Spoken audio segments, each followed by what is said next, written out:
ကဲအဲ့တော့အမသိချင်တာက 5BB မှာပေါ့နော်သူက business နဲ့ broadband ဆိုပြီးတော့နှစ်မျိုးခွဲထားတယ်အဲ့တော့အဲ့နှစ်မျိုးကဘာလို့ခွဲထားရလဲဘာကွာတာလဲအမအဲ့ဒါလေးသိချင်တယ်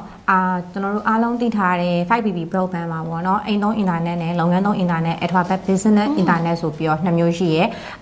alphabet business internet လုပ်ငန်းသုံး internet ကစီးပွားရေးလုပ်ငန်းရှင်တွေအတွက်အထူးရည်ရွယ်ထားပြီးကျွန်တော်တို့ကောင်းမွန်တဲ့ပုံမကောင်းမွန်တဲ့ live ဆွဲအားတွေနဲ့ပြီးတော့တင်းတင်းများသားတဲ့ဈေးနှုန်းအကောင်းဆုံးဝန်ဆောင်မှုတွေပေးတဲ့ internet လိုင်းတစ်မျိုးပေါ့နော် တစ်ခုပေါ့နော်ပြောကြတော့ alphabet business internet မှာကလူချင်းမင်းဝယ်ယူတက်ဆင်ထားတဲ့ business plan တိုင်း bandwidth အပြည့်ရတယ်ကဲအဲ့တော့အမမေးချင်တာရှိတယ်အဲ့မှာ bandwidth အပြည့်ရတယ်ဆိုတာကဘယ်လိုပုံစံမျိုးကိုပြောချင်တာလဲကျွန်တော်တို့ bandwidth အပြည့်ရတယ်ဆိုတာက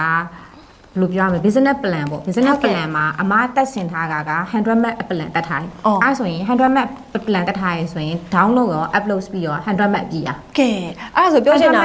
100 Mbps အပြည့် download upload အကုန် speed ရအပြည့်ပေးထားတာကဲအဲ့တော့ 0.5 ဒါမှမဟုတ်လို့ရှိရင်10ရာခိုင်နှုန်းတော့ short ပြီးမပေးဘူးမှာ100 Mbps ဆိုရင်100 Mbps အပြည့်ရမယ်လို့ဟန်နာအာမခံတယ်